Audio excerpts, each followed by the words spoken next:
Okay. I'm Liv. And I'm Maddie. No, I'm just playing. I'm Shakira. And I'm Nigeria. And this is our Module 2 review. Y'all. Yeah. So the first topic is electromagnetic radiation. Are you gonna stop? Oh, that's me? Okay, so I have my notes right here. So that's what I'm looking down. Notes. Yeah, our notes. So basically, it's energy that is generated through free space in the form of electromagnetic waves like gamma rays and visible light. Rainbows. Yes. Wavelength, Shakira. I'm sorry. Okay, for wavelengths, it simply just shows you how long the wavelength is. So it coincides with the actual electromagnetic radiation, the actual chart, how the different colors, I'm pretty sure it's red is like the closest, and then as you get further to other colors, the line opens up more. And there's also a equation for it that I can't remember what the equation is right now, but there is an equation. There's always an equation. Yes. Now for our opinions on time travel. So for me, this is what I said. I think time travel is cool only when you speak about it ignorantly. Basically meaning like when we say, oh girl, I wish I could go in the past. I can go do this. I want us to go in the past and do that. I feel like it's cool when you talk about it like that, but the actual idea of time travel is kind of scary because if you're an overthinker like me, you think about all the what ifs, what could possibly be, and it's kind of scary, you know? So what about you, Shakira?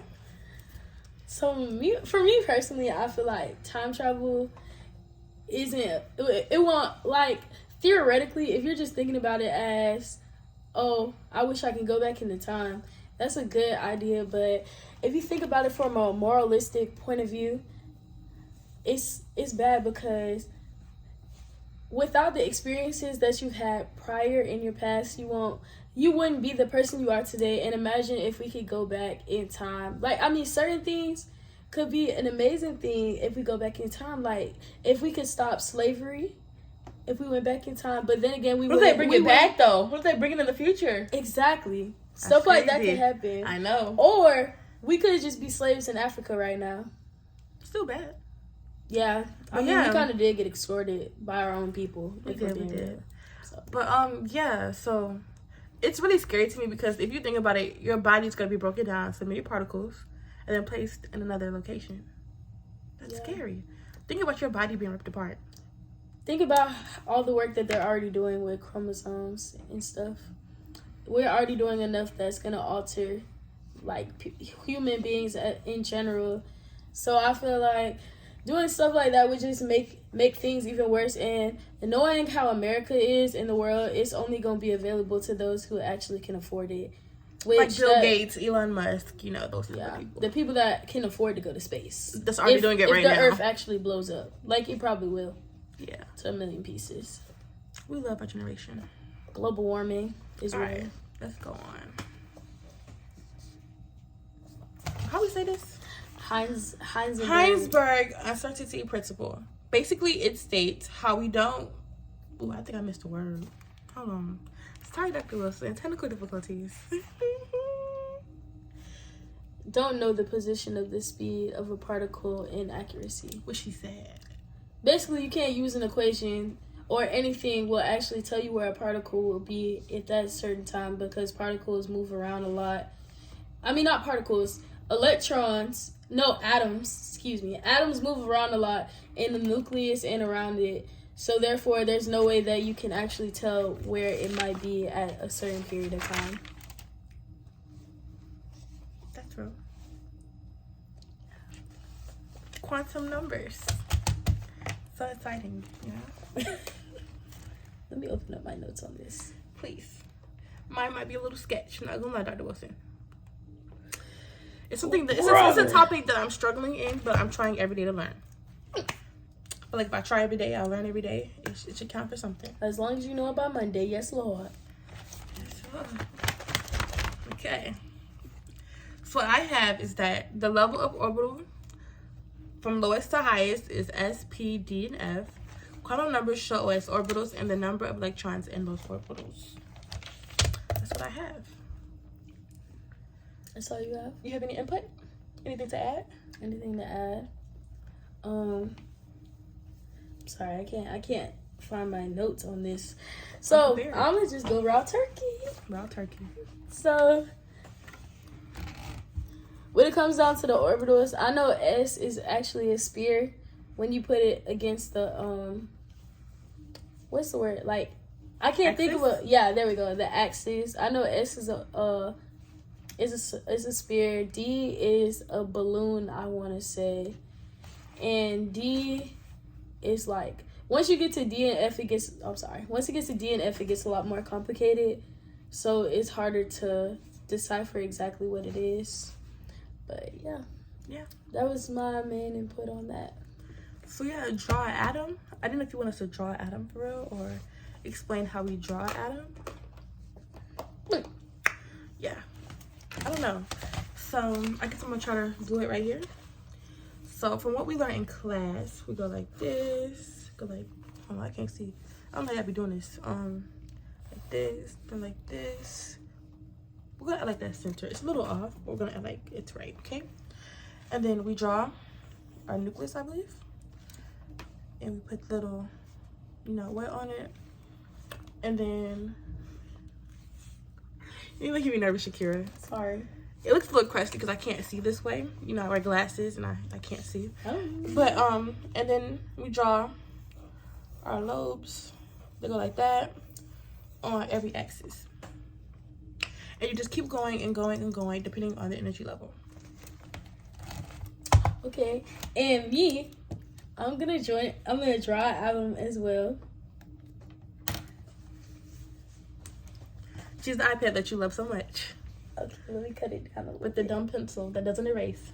Actually, it does erase. She just was doing it wrong. Dr. Wilson, remember, you gotta switch it to eraser. Anyways, so right here we have the what's in the nucleus? Protons and neutrons, correct? So right here we have my protons and neutrons. She's doing your fancy. And then on the outside, we have our So where's your axis, babe? I don't need no axis. Oh. I think you do though. Okay, I'll draw an axis. Don't forget the side one. Okay, thank you. Yeah. Okay, so there we go. We got the neutrons on the outside. They can't be close to each other because why can't they be close to each other? Don't do that. You don't know either. No, I do. They can't be close to each other because they repel. I knew that. She thought she was better than me. I knew that. I'm so sorry. Checkmate. Bam. Anyways. This is a long video. I feel like she gonna kiki. Yeah. Hey, Dr. Wilson. Hey, girl. Hey, sis. You're my favorite teacher. I just need to work on understanding your class more. That's all. Yeah. 8 o'clock in the morning is kind of a struggle for me. It's a little crazy. We're back on track. We're almost done. Bring it home, Shakira. Bring it home. Orbital diagram, Hunsrule. Oh, brother, not Hunsrule. Or I can do this because you could do the electron configuration next, right? Yeah. So basically, the orbital diagram of Hunsrule states orbitals of equals are occupied by one electron before orbitals is occupied by the second one. Moving on along to the electron configuration. Unless Shakira has something to add to the Hunsrule.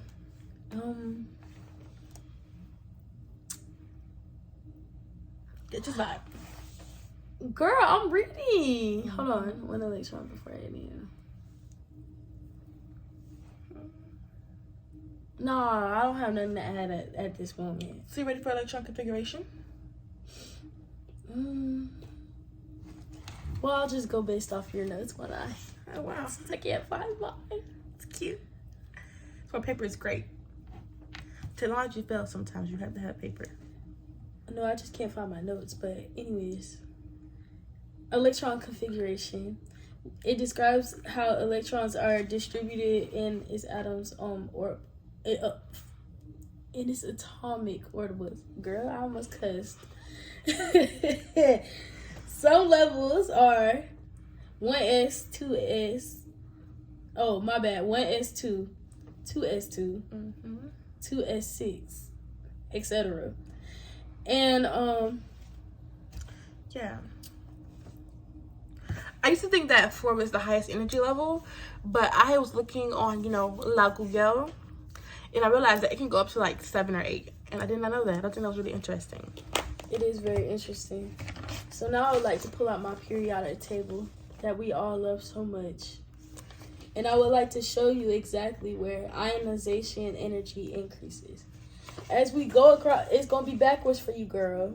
But as we go across this way from hydrogen to helium, like this way, you'll notice that ionization energy increases that way.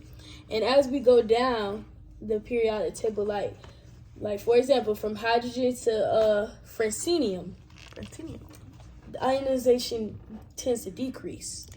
And also, as it decreases, you would like to see the 1s, the 2s's, and all that on the side. They're all going, yeah. Mm-hmm. So then, at the bottom, don't mind the hoodlums in my building. I stay right by the stairs and the they elevator. stink.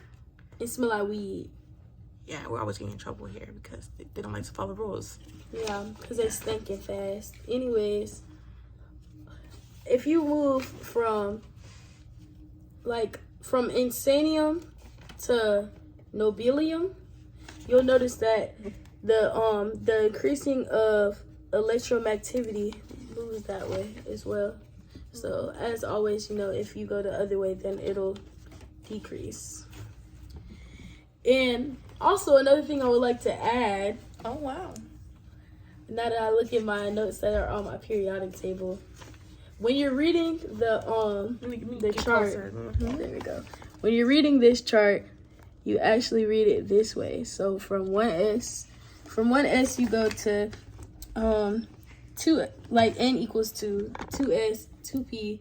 Then you go from like n3 to 3s, 3p, 3d. I always thought that was very interesting because at first I was not doing it that way. Yes, Dr. Aya definitely helped us when he showed us how Yeah, to he do did. it. He snapped. He ate down. I ain't gonna lie. Yes. That was all that was placed in the curriculum. Wait, wasn't Vesper theory in it? It wasn't on the list. The list is right there. Or nor the Lewis dot structure. The Lewis dot structure wasn't on it either. God has done great things. But I'm comfortable with that. So if you see this before I test, I didn't get this paper. Yes, you did. I gave it to you. You lost it. You gave me this thing. You didn't give me one of those. Oh. Yeah. But thank you for watching our TED Talk of chemistry. Period. Bye. See you in class. Bye. See you in class. I hope